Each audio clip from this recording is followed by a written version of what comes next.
Guys, जैसा कि हमने पिछले एपिसोड में देखा कि ओलुमुगु ने 3000 बर्निंग फ्लेम के साथ एक कॉन्ट्रैक्ट किया, लेकिन 3000 बर्निंग फ्लेम को प्रॉमिस से सख्त नफरत थी, इसीलिए उसने ऑल ऑफ सोल्स में जाने से इनकार कर दिया। अब ओलुमुगु ने अपने ऑल ऑफ सोल्स के 3 ऑनरेबल एल्डर को वहां बुला लिया था, जो साथ में मिलकर 3000 बर्निंग फ्लेम को पकड़ने की कोशिश करने लगे थे। पर वो 3000 बर्निंग फ्लेम काफी पावरफुल थी, इसीलिए उन्होंने नेटल सोल लोक फॉर्मेशन से उसे पकड़ लिया। ओलुमुगु ने 3000 बर्निंग फ्लेम को कंट्रोल करने की कोशिश की, पर 3000 बर्निंग फ्लेम ने अपने ट्रू एसेंस का इस्तेमाल किया, जिससे ओलुमुगु दूर हो गया था और उसके मुंह से ब्लड आने लग गया था। फिर अब हम देखते हैं कि एल्डर क्यूलिंग ओलुमुगु की हालत देखकर मुस्कुरा रहे थे। वो कहते हैं कि इन ऑल ऑफ सोल्स के एल्डर ने 3000 बर्निंग फ्लेम की पावर को काफी कम आंका। जियोयांग कहता है कि ऑल ऑफ सोल्स के एल्डर इतनी आसानी से 3000 बर्निंग फ्लेम को नहीं छोड़ेंगे, ये इसे हासिल करने की पूरी कोशिश करेंगे। 3000 बर्निंग फ्लेम अब कमजोर हो चुका था, इसीलिए वो बचकर भागने लगता है। ओलुमुगु अपने साथियों से कहता है कि 3000 बर्निंग फ्लेम अपने एसेंस फ्लेम का इस्तेमाल करने की वजह से कमजोर हो चुका है, इसीलिए तुम सभी को जल्दी से इसे रोकना होगा। जियोयान भी एल्डर क्यूलिंग से कहता है कि हमें इनका पीछा करना चाहिए, और वो दोनों भी अब 3000 बर्निंग फ्लेम के पीछे जाने लगते हैं। ऑल ऑफ सोल्स के ऑनरेबल एल्डर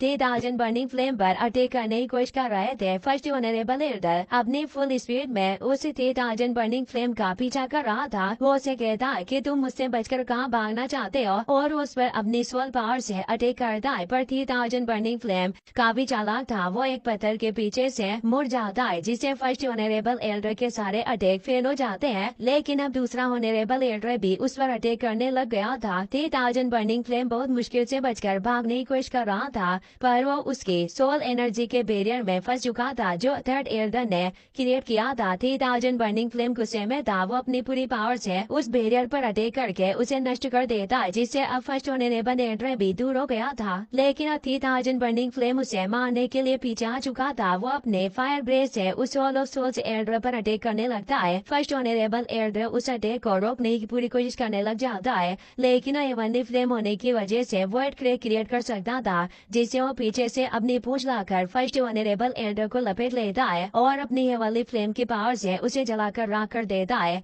सेकंड और थर्ड ऑनरेबल एल्डर ये देख रहे थे, वो काफी डरे हुए थे। सेकंड ऑनरेबल एल्डर कहता है कि क्या इस हेवनली फ्लेम की कोई कमजोरी नहीं है, लेकिन तभी वो देखते हैं कि उसकी स्टार पावर कम हो रही है, इसीलिए वो दोनों सोचते हैं कि ये ज्यादा देर तक टिक नहीं पाएगी, हमें एक साथ एक्शन लेना होगा। तो थर्ड ऑनरेबल एल्डर अपनी सोल एक्सप्लोजन टेक्निक को एक्टिवेट करके 3000 बर्निंग फ्लेम पर अटैक करता है, पर 3000 बर्निंग फ्लेम वहां से भागने लगता है। पर उस सोल एक्सप्लोजन की वजह से 3000 बर्निंग फ्लेम को चोट पहुंच रही थी। जियोयान एल्डर क्यूलिंग ये देख रहे थे।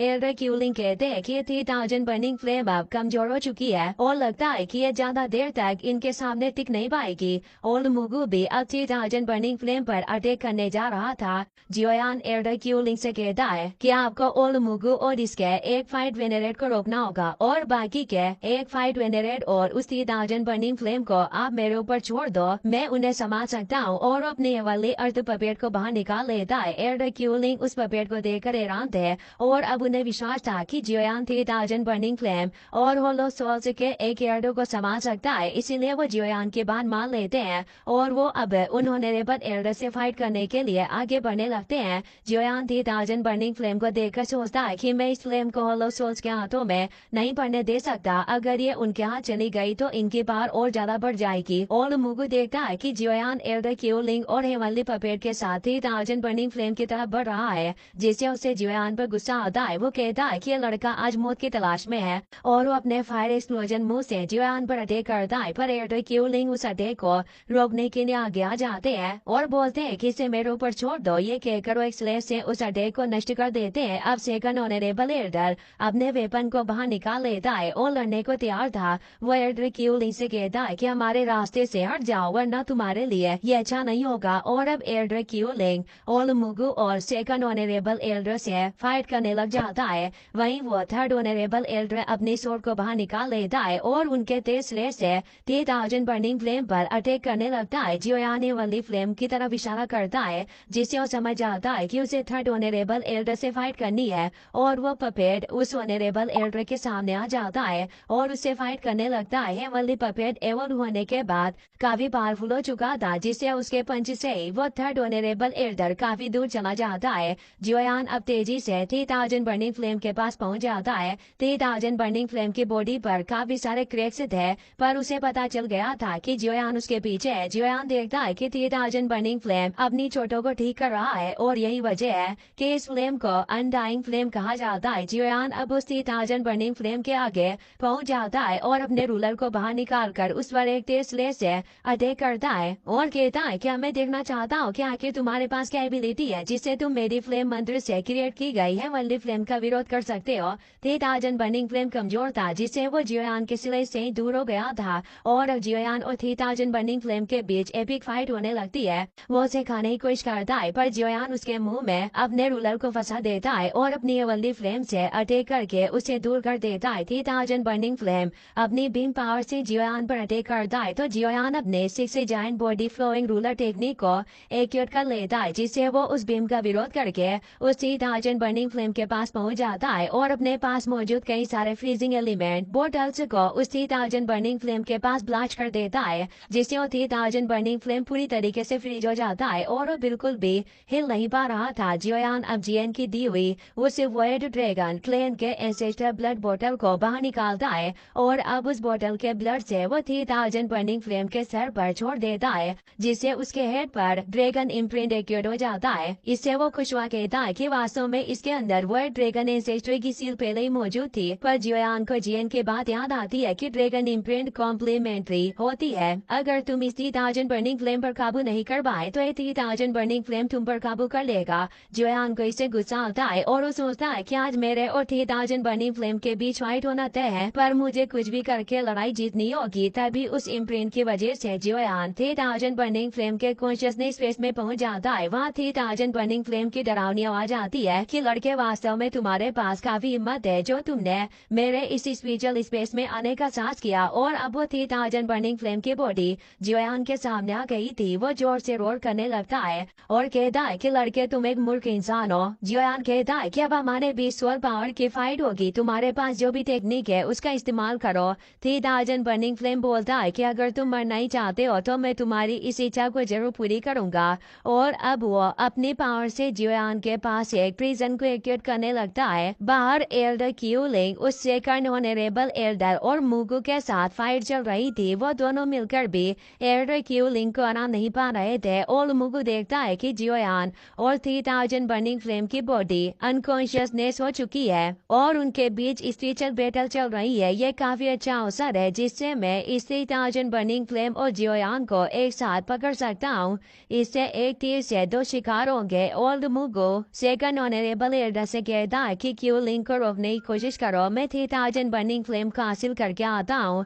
तो सेकंड ऑनरेबल एल्डर क्यूलिंग पर अटैक करने लगता है। वहीं अब काओयिंग और डेन चेन भी जियोयान के पास पहुंच चुकी थी। काओयिंग हैरान हुई कहती है कि आखिर ये जियोयान क्या कर रहा है। डेन चेन कहती है कि इन्हें देखकर लग रहा है कि इन्होंने अपने लड़ने के तरीके को बदल दिया है जिससे ये कॉम्बैट फाइट ना करके स्पिरिचुअल फाइट कर रहे हैं, जिससे अब जियोयान और ये 3000 बर्निंग फ्लेम स्पिरिचुअल स्पेस में पहुंच चुके हैं। काओयिंग कहती है कि जियोयान की स्पिरिचुअल पावर पहले से ही काफी ज्यादा और पावरफुल है। डेंचन बोलती है कि तुम सही कह रही हो, पर इस तरह की फाइट में थोड़ी सी भी लापरवाही से पासा पलट सकता है। तभी वो देखते हैं कि ओल्ड मुगु तेजी से जियोयान पर अटैक करने जा रहा है। डेंचन और काओयिंग अपने पावर को एक्टिवेट कर लेती है और कहती है कि हमें इसे रोकना होगा और वो ओल्ड मुगु पर अटैक करने जाती है। वो कहती है कि तुम जियोयान को परेशान नहीं कर सकते और मुगु अपनी पावर को एक्टिवेट करते हुए बोलता है कि तुम मेरे रास्ते से हट जाओ और वो उन पर पावरफुल अटैक करता है जिसका वो दोनों सामना नहीं कर पाती और दूर हो जाती है। और मुगु तेजी से जियोयान की तरफ बढ़ रहा था जिससे काओयिंग और डेंजेन परेशान होती है। पर तभी वहाँ एक वॉइड क्रैक क्रिएट होता है जिसके अटैक से और मुगु दूर हो जाता है क्योंकि अब वहाँ जुआन कोंगजी आ गए थे। वो कहता है कि इस बार होलो स्वाल्स ने कई सारे फाइट वेनेरेट को यहाँ भेजा है। काओयिंग और डेनचेन उन्हें देखकर खुश होती है और मुगु डर गया था क्योंकि कोंगजी की पावर उनसे ज्यादा थी और वो आसानी से उन्हें मार सकता है। वो कहता है कि मेरे बाहरी साथी तुम्हें बाहर रोकने में कामयाब नहीं रहे और अब वो अपने दोनों साथी एल्डर से कहता है कि हमें तुरंत यहाँ से निकलना होगा और वो एक वर्ड कार्ड की मदद से वर्ड क्रेक को क्रिएट कर लेता है जिससे वो तीनों अब वहाँ से निकलने लगते हैं। हैं। कॉन्ग जी कहते हैं कि तुम अपनी मर्जी से कहीं भी आ जा नहीं सकते और अब तुम आ ही गए हो तो तुम बिना किसी दर्द के जा नहीं पाओगे। और वो 3 पाम सील अटैक को एक्ट कर दें जिससे वो उन तीनों एल्डर पर अटैक कर दें। इससे उनकी सोल पर एक गहरा सदमा लगता है और मुगु कहता है कि कॉन्ग जी याद रखना मैं तुम्हें इसके लिए माफ नहीं करूंगा। और अब वॉइड क्रैक बंद हो जाता है। कॉन्ग जी देखते हैं कि जियोयान 3000 बर्निंग फ्लेम के साथ स्पिरिचुअल फाइट कर रहा है। वास्तव में लड़का इस फ्लेम को हासिल करने की पूरी कोशिश कर रहा है। अब हम उस स्पिरिचुअल स्पेस का सीन देखते हैं जहाँ जियोयान और 3000 बर्निंग फ्लेम के बीच फाइट चल रही थी। जियोयान उस फ्लेम के अटैक से बचता जा रहा था और उस प्रिजन में फंसने से पहले ही बाहर निकल आता है। 3000 बर्निंग फ्लेम अपने बीम पावर से उस पर अटैक करने की पूरी कोशिश करता है लेकिन अब जियोयान अपने हेवनली फ्लेम से उसके अटैक को रोकने लग जाता है। 3000 बर्निंग फ्लेम कहता है कि मैंने उम्मीद नहीं की थी कि एक इंसान की सोल पावर यानी स्पिरिचुअल स्ट्रेंथ इतनी ज्यादा हो सकती है। वास्तव में लड़के तुम्हारा बैकग्राउंड क्या है जो तुम इतने पावरफुल हो? जियोयान कहता है कि तुम मेरे सामने सरेंडर कर दो, तुम खुद ही जान जाओगे कि मेरा बैकग्राउंड क्या है। और वो अपने सोल पावर को बनाता है जिसके अटैक से वो 3000 बर्निंग फ्लेम दूर हो जाता है। 3000 बर्निंग फ्लेम गुस्से में कहता है कि तुम काफी एरोगेंट हो रहे हो पर तुम ये मत सोचो कि तुम इस ड्रैगन सील के साथ मुझे वश में कर सकते हो।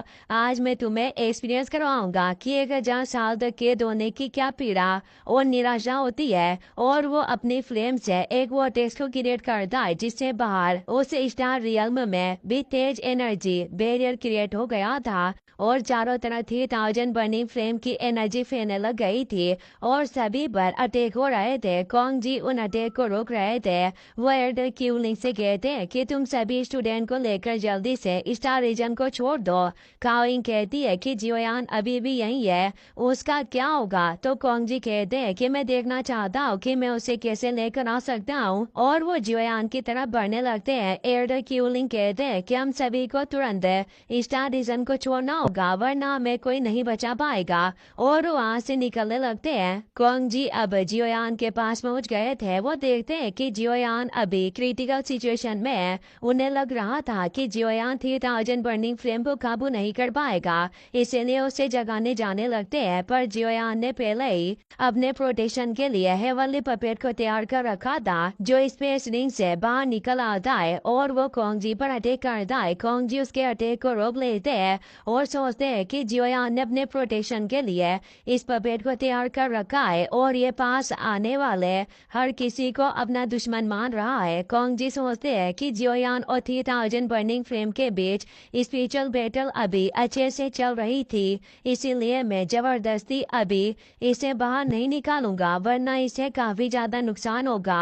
और अब वहाँ तेज वॉइड क्रैक क्रिएट होने लगे थे क्योंकि स्टार रीजन की सिचुएशन हेवनली फ्लेम की पावर से बिगड़ती जा रही थी। वो जियोयान से कहते हैं कि अगर तुम इस 3000 बर्निंग फ्लेम को हासिल करना ही चाहते हो तो ये तुम्हारे लक पर ही डिपेंड करेगा। कॉन्ग जी भी अब स्टार रीजन से बाहर आ जाते हैं और उसे स्टार रीजन के एंट्रेंस से तेज एनर्जी वेव रिलीज हो रही थी। कॉन्ग जी तियान ले और जुआनी से कहते हैं कि जल्दी से स्टार रीजन की सील को रिपेयर करो और वो तीनों अपनी पावर को मर्ज करके उस सील को रिपेयर करने लगते हैं। जुआनी कहती है कि जियोयान कहाँ है, तुम उसे बाहर लेकर क्यों नहीं आए? तभी वहाँ बाहर भी वॉइड क्रिएट होने लगते हैं। तो कॉन्ग जी अपने पूरी पावर से उस सील को रिपेयर करने लगते हैं और 3000 बर्निंग फ्लेम के बीच स्पिरिचुअल फाइट चल रही है। अगर मैं जबरदस्ती जियोयान को बाहर लाने की कोशिश करता तो उसे बहुत नुकसान पहुंचेगा इसीलिए अभी हमें इस स्टार रीजन को रिपेयर करने के बारे में सोचना चाहिए क्योंकि इससे ही जियोयान के पास जिंदा रहने का एक चांस होगा और मैं बाद में उसकी मदद करने के लिए जा पाऊंगा। जुआनी कहती है कि अगर जियोयान के साथ कुछ हो गया तो हम याओ लाओ को क्या जवाब देंगे? तियान ले उसे कहते हैं कि तुम्हें इस वक्त उत्तेजित होकर नहीं सोचना चाहिए। अगर जियोयान अभी भी 3000 बर्निंग फ्लेम के साथ स्पिरिचुअल बैटल में है तो ये उसका खुद का फैसला है और उसे पहले ही पता होगा कि बाहरी दुनिया की सिचुएशन क्या है इसीलिए उसने एक कदम उठाया होगा। कॉन्ग जी भी कहते हैं कि उस लड़के के पास कई सारी हेवनली फ्लेम है इसीलिए उसके लिए खुद को बचाने में ज्यादा प्रॉब्लम नहीं होगी। हमें बस उस वक्त तक का इंतजार करना होगा तब तक ये स्टार रीजन शांत नहीं हो जाता और उसके बाद में जियोयान को बाहर लाने का एक तरीका सोचूंगा और अब उनकी पावर से स्टार रीजन की एंट्री रिपेयर होने लगती है। जुआनी कहती है कि जोयान याओ लाओ का से पहले चाहे कुछ भी हो जाए पर हमें उसे कुछ भी नहीं होने देना होगा। इसी के साथ ये एपिसोड यहीं पर खत्म हो जाता